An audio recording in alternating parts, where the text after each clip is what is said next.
നമസ്കാരം സുഹൃത്തുക്കളെ. എംപൂരാൻ എന്നുള്ള സിനിമ റിലീസായിരിക്കുകയാണ്. മോഡിജി മോഹൻലാലിനെ അയോധ്യയിലേക്ക് ക്ഷണിച്ചു.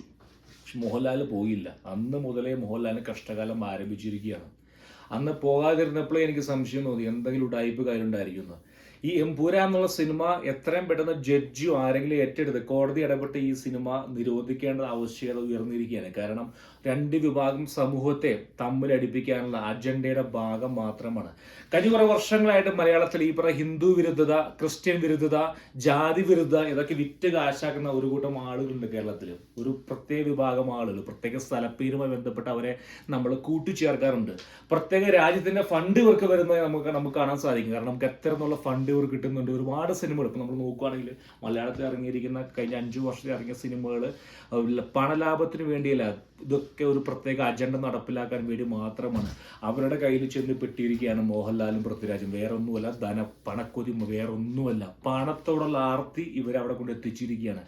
ഈ പറയുന്ന അജണ്ട ഇനി കേരളത്തിൽ ഓടില്ല. കാരണം മലയാളികൾ വളരെയധികം മുന്നേറി കഴിഞ്ഞിരിക്കുകയാണ്. 5 വർഷം മുമ്പായിരുന്നെങ്കിൽ ശരിയാണ്. 2001 നടന്ന ഗോധര കലാപം എന്തിന് ഈ സമയത്ത് കൊണ്ടുവരുന്നു? വെറും നട്ടാൽ കുരുക്കാൽ നോണ പറച്ചൊരു സിനിമ. എൻ ഐ എനെ താറടിക്കുന്നു, ഹോം മിനിസ്റ്റർ താറടിക്കുന്നു.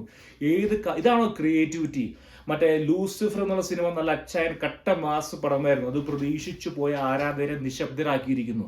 അതായത് ഈ പറയുന്ന അജണ്ട ഏറ്റവും അവസാനം വരെ ഇതൊരു രഹസ്യമാക്കി വെച്ചിരിക്കുകയായിരുന്നു. ക്ലൈമാക്സ്, അതായത് ഒരു സൂചന പോലും ഒരാൾക്കും കൊടുത്തില്ല അവര് ഇത്തരത്തിലുള്ള ഈ അജണ്ട ഈ സിനിമയുടെ ഉണ്ട് എന്നുള്ളത്.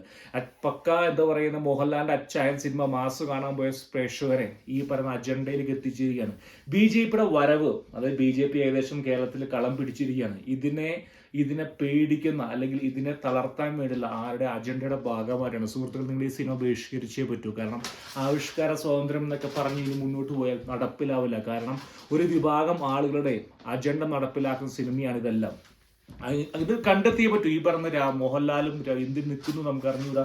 ഇവരുടെ ഇനീഷ്യൽ ഫേസ്, അതായത് എന്ന് പറഞ്ഞാൽ മോഹൻലാലിന്റെയും പൃഥ്വിരാജിന്റെയും ഇനീഷ്യൽ ആയിട്ടുള്ള ഈ പറയുന്ന അവരുടെ എക്സ്പ്രഷൻസും അല്ലെങ്കിൽ ഇനീഷ്യൽ അനാലിസിസ് ഒക്കെ അവർക്ക് എഗെയിൻസ്റ്റ് ആണ്. കാരണം പണം പൊട്ടുമെന്ന് ഉറപ്പാണ്.